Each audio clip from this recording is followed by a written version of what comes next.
Well, hello and welcome to another episode of More Perfect Marketing. It's David Baer here, and today I am so very pleased to have AJ Saunders joining me from, as they say, you know where I'm going with this, across the pond. So AJ reached out to me because I don't know how, but he happened to find himself on my email list, and I followed up on something that I had sent out, and we had a marvelous chat probably about a month ago. And I said, you know, you're kind of brilliant. Maybe we should have you come on to the show and let's share some of that brilliance with the audience. And so that has led to today. And so I'm very, very pleased to welcome AJ to More Perfect Marketing. AJ, welcome.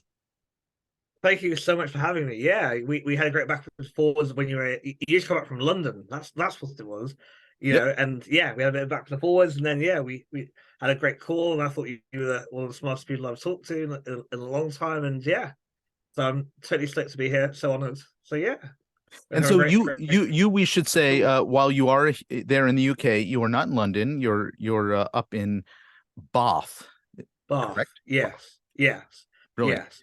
So people that have watched Bridgerton will know what Bath looks like because Bridgerton is pretty much set in Bath. But anyway, we'll gloss over that fact. Is it filmed there? Is that where the location work is done? Correct. Oh, excellent. Correct. Yeah. Excellent. Yeah. So the this week they've just released Queen Charlotte, which is like an adaptation of or a continuation of the theme, I should probably say, Mhm. We of call them Bridgerton. spin-offs here in the US. Spin-offs. Uh-huh. Spin-offs. Yes, it's a spin-off. And again, a lot of that's filmed in Bath. So the Royal Crescent, the Holborn Museum, all of these great Georgian sites that still very much alive and present and kicking today. So yeah, it's very exciting. Anyway, that's the history portion over. Cool. Well, I don't even remember if it's Netflix or not, but we're not here to be talking about Netflix properties. We're here to be talking about marketing. And so let's talk a little bit Correct. about the work that you have done, because it spans beyond simply marketing. You're actually a product developer. You've worked in the ebook business. You've worked in the e-commerce business, and these days you own a an organization that supports e-commerce businesses in their marketing activities. Correct. Yeah. Yeah. So I kind of get my plot of history as this because we're kind of kindred folks. So we both started off in the entertainment industry. So I started off as a musician, playing in bars and clubs in London. Oh, that's right, jazz, if I remember correctly, right? Yes, Yep. yes, yes, absolutely, absolutely, and that was all well and good, but I didn't make any money, and so yeah, I came back to Bath and Googled how to make money online, and I found people like Paps Lynn, Neil Patel, Spencer Hawes, and lots of other random people, and essentially from there, I then started to read like Dan Kennedy books, lots of other people, books. I read Good to Great, which is still an absolutely fantastic book that everyone should read. The E Myth is another great book everybody should read. And so yeah, and I just kind of clawed my way up to building a small ebook publishing company, which still runs today. I then had an e-commerce company that had customers in 12 countries, and then it imploded quite spectacularly, which is a great story. I'm going to write a book about one day. Um, and then I'm into kind of doing affiliate marketing, which is really interesting for me. And then about 2 years ago, so probably half through the pandemic, a friend of mine said to me, "You really should be doing consulting." And she's a life coach. And you know how life coaches don't ask questions, but they do, Hmm. right? I was like very hesitant. She said, "Shall we talk about it?" You know how life coaches say, "Shall we talk about it?" And then we are going to talk about it, right? Um, and yeah, so from there I ended up doing some consulting, and then so last year I spent quite a bit of time. So that's 2022. You're really struggling to find who I can help and how I can help them. And about halfway through last year, so July time, I got an e-commerce client, and I just felt like I found who I could help and how I could help them, and have a meaningful impact on their business. And I know that's something we talked about, in our great little chat. Part of the battle is finding out who you can help and how you can help them. And the moment I switched to doing that, I've had great opportunities. I feel more comfortable within what I'm doing. And so yeah, so my life has changed in the last kind of like 7-8 months, and yeah, now I'm running a fantastic e-commerce marketing agency. I love it, and I love the diversity of background, because I think it speaks to where, well, to a certain extent, where we're going these days, right? We had in and since the pandemic has become a reality in our world, Yeah, the Great Resignation, the big quit right, is right. what I've heard it called, where a lot of people who have, and I don't think I heard any of this in your timeline, right? Corporate jobs that they were showing up to every day, um, feeling like, I realize I can go out on my own and discover stuff about myself. And so you've been doing that for your entire professional life, at least the part you've told us about. And Well, there's yeah, that is my 13 or 14. Well, no, my nearly 20 years of professional life has been yeah. out on my own. And and Believe and it or not. because of that type of experience where you're discovering and learning and self-taught around so many things, you come to the work that you do with, an e-commerce business with a very different perspective than somebody who's been at a big, e-commerce agency, learned the agency approach to things, and then goes out and hangs their own shingle out and says, all right, now I'm starting my version of my agency. And so I want to come around to our main topic that we're going to focus on today, which is sort of systems, process, and documenting it. But you've had to arrive at everything that you do from scratch. Basically, you've had to figure out how to do it. You've had a lot of great teachers, either on podcasts. Pat Flynn, is a good example, or books. Dan Absolutely. Kennedy is a great Yeah, example. But a lot of that is self-taught. yeah. So So that's I. Sorry. I didn't say I've never approached things from this kind of academic standpoint, right? And I think a lot of people approach life from a very academic standpoint. And they they're not they're not told how to think for themselves, like not in a general kind of think for yourself kind of way, but in terms of, well, what would you like from life, and how then can you get it? They're taught, well, your career path is you go to university or college, as you would say. We're right, you're wrong. And then you do the whole get married, have 2.4 children, and then you work in corporate for 40 years, and you retire, and then you expire. Whereas for me, I've always believed that I can duck and move, and I can duck and move fast enough to survive. And so it's a completely different mindset, and it's because I just haven't had the traditional opportunities, and the way that I've grown up, and the way that I've formed my opinions about life is that it is just you duck and move. I'm curious to know what you've been ducking from, but well, so but I'd like to talk a bit about how you've been able to apply that to the different things that you've done, because you launched the ebook business, you launched ecom business, and now you're helping other businesses in that space, and so you've had to adopt practices as you've gone into these new opportunities. Affiliate marketing was another one, where you had to be able to manage how you were proceeding. And I wonder if you can speak in a little bit more detail about Sure. how you take the duck and move concept and apply it to those different situations. Yeah. So this probably be completely left field, so I'm going to apologize to begin with. Then we can come and censor it back later.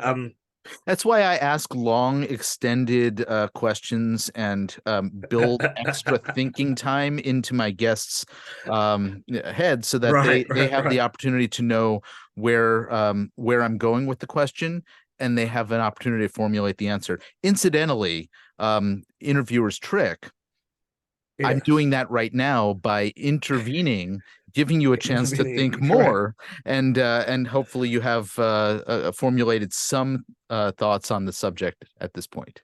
I definitely have. So for, for me, it comes back to what are the core goals that I'm trying to reach, right?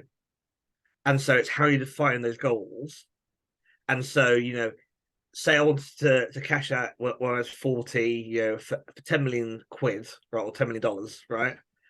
That would be a goal, and you could then try and plan and put KPIs and put benchmarks in place, right? And then you can work back from the 10 million and you could try and get there. And would you get there? Who knows? But you may get closer than if you just said, well, one day I'm going to be worth 10 million, right? And so for me, it always comes back to what is my compelling vision that I'm working towards that makes all this pain and all this turmoil, if you like, relevant to where we're headed. Mm-hmm. Yeah.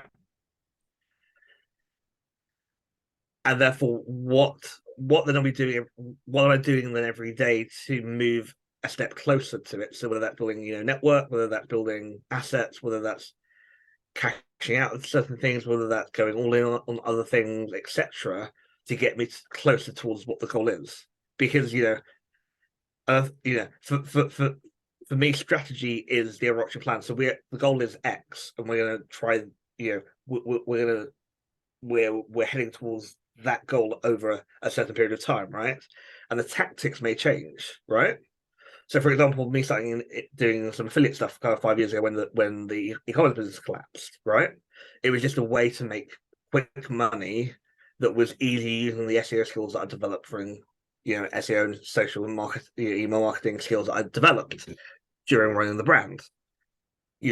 Whereas now I'm kind of parlaying everything that I've learned into running an agency and getting agency clients and trying to help people understand how to market more effectively and more efficiently, right? And so the tactics may have changed or may adapt to the circumstances and adapt to how I think I'm going to reach the goal, but the goal hasn't changed. And this is why I'm so wary when I talk to clients, or I talk to people when they say, "Oh, I don't have a goal," because that scares the living daylights out of me, right? Because I sit there and think, right, a goal is a goal. It doesn't matter if you want to play golf on a Friday, afternoon, or whether you want to be at home by 6 to put the kids to bed, or you want to make 10 million. A goal is a goal. It doesn't matter the velocity or the size or the scale of your goal. It matters that you have a goal and that you're doing something actively towards you're actively working towards that outcome. Yeah. And so that's how I see life, is that we are moving towards. And so your timescale may get elongated, it may get shortened, but as long as you keep the faith and you keep doing the activity, you should get to the goal eventually.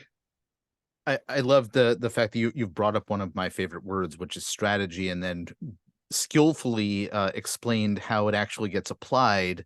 And it's something that I find a lot of both marketers and business owners really neglect to understand or embrace. And so I think that's a great place to start, is Yeah, identifying where you're trying to get to in a very clearly defined way. yeah, yeah, And then the next step is obviously figuring out what are those tactical pieces, as you said, to get there, and then how do you manage all of that? And you yeah. talked then, of course, about pivoting based on the environment or the circumstances. Yeah, Let's focus in on the area of the application of tactics, and sure. and another area that my business partner loves to talk about, which is documenting and then staying on track with it, because this is an Right. area that I think most businesses don't cover, right? They fly by the seat of their pants. Yes. Yeah. So I'm curious, how did this come up for you initially? Did you find that you were struggling through something and you said, I got to fix this, maybe I need to start documenting? Or is there another less interesting way that that it arrived? Okay. So, what when I was 30, I went to stay in Monaco for a couple of nights. I've got family in South France that have been there for 30, 40 years now, 35, 40 years, right? I absolutely fell in love with Monaco. I'd been to Monaco by that point 2 or 3 times before. And I met a real estate agent who said you need €500,000 to move here to get the residency, and then you can do that, right? And so everything that I've been doing for the last 5 years, I just turned 35 in March, has been literally how can I build something that doesn't involve me, but I'm still active in, right? That gets me close towards that goal. And so, did I hit my 5 year goal of getting to Monaco? No, I didn't, sadly, right? But I now have in place the documentation to be able to give to people to be able to scale pretty efficiently, pretty quickly.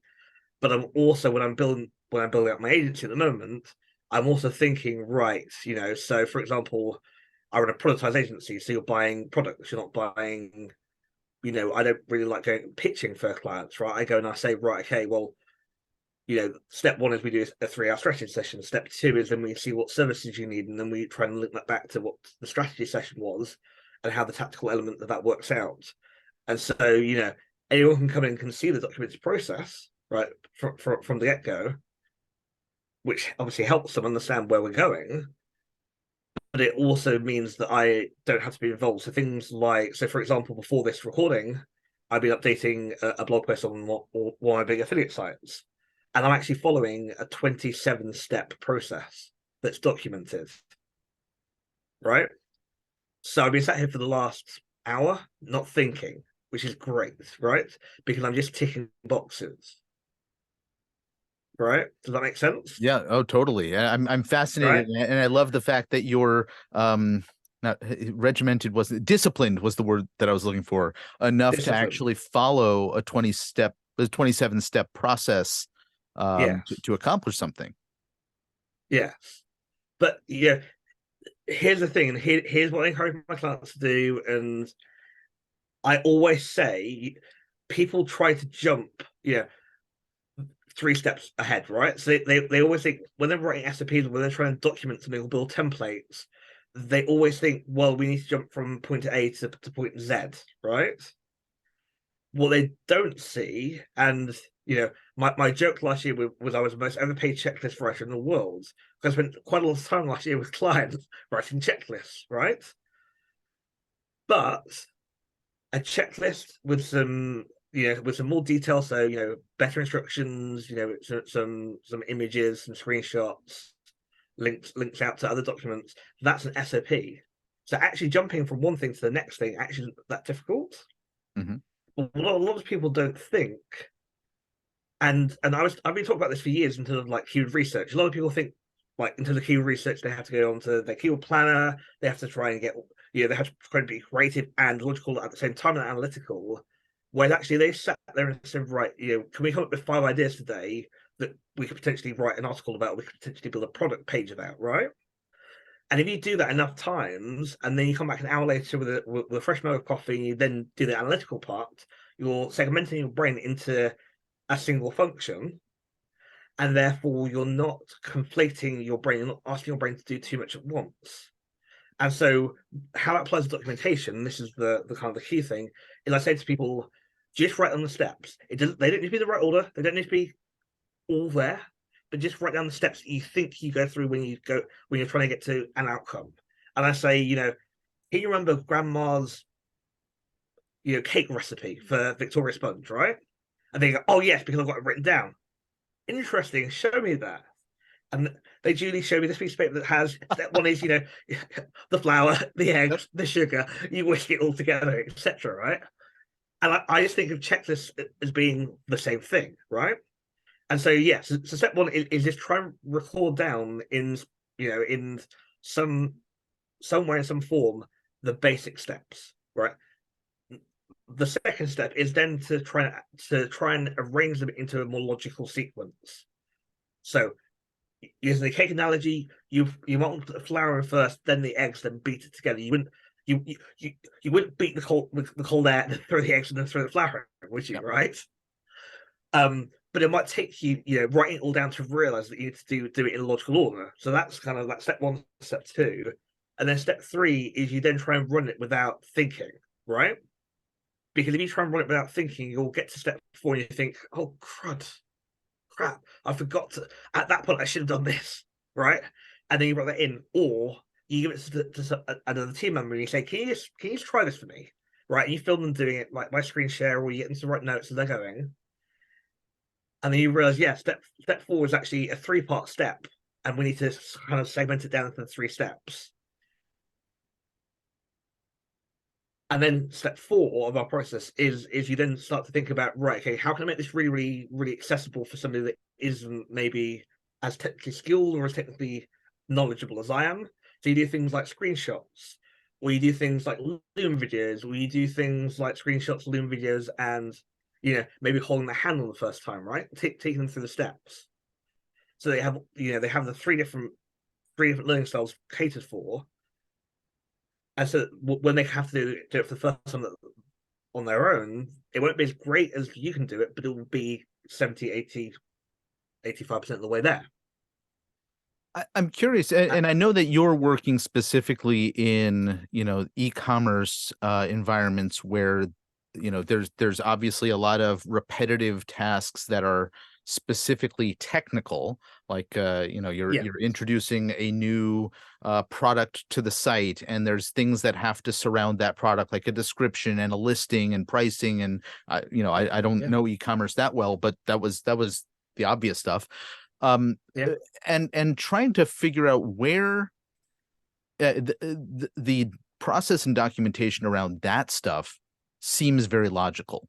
But I imagine that there's places in a business where process and documentation is not as obvious, but just as critical.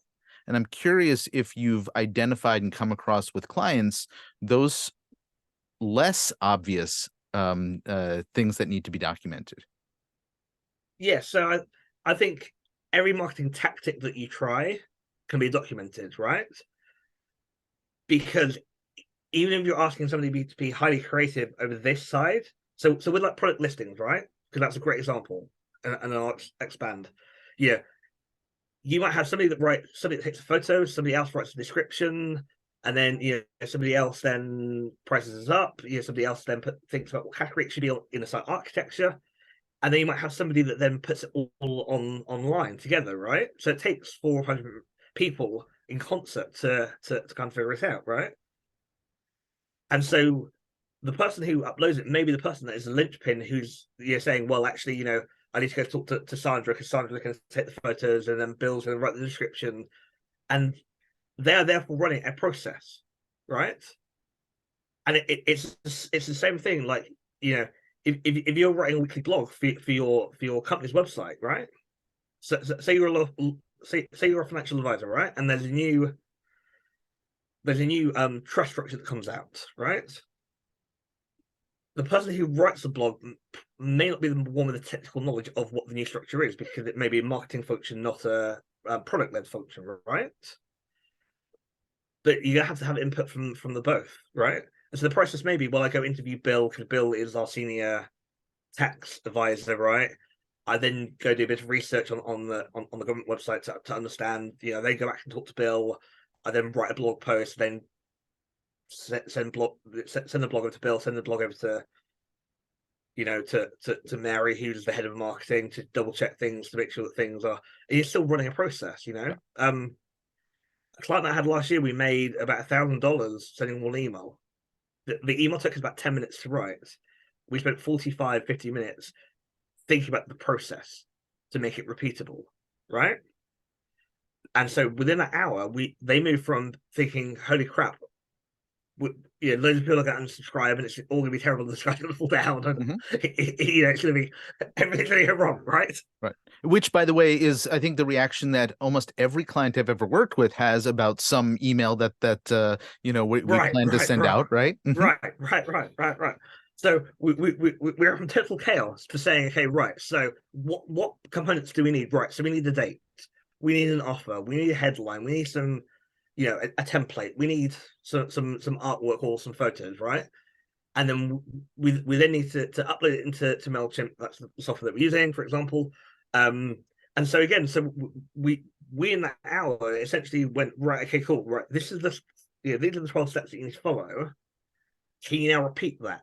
Yes. Can you now give it to somebody that hasn't been on this call today, and they can understand with a little bit of coaching, maybe some hand holding, what the process looks like? Absolutely. And so therefore, it is a repeatable thing, right?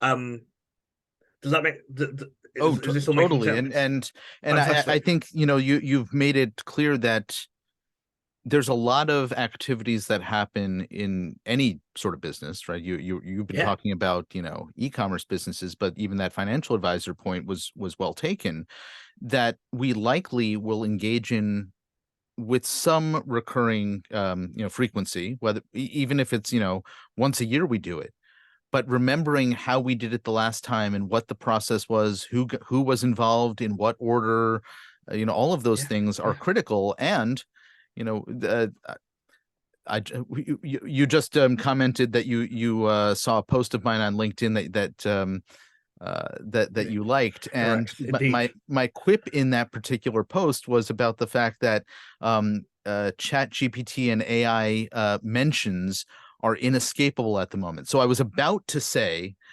that documentation of process helps speed things up, makes us more efficient, just like chat Yeah. GPT does.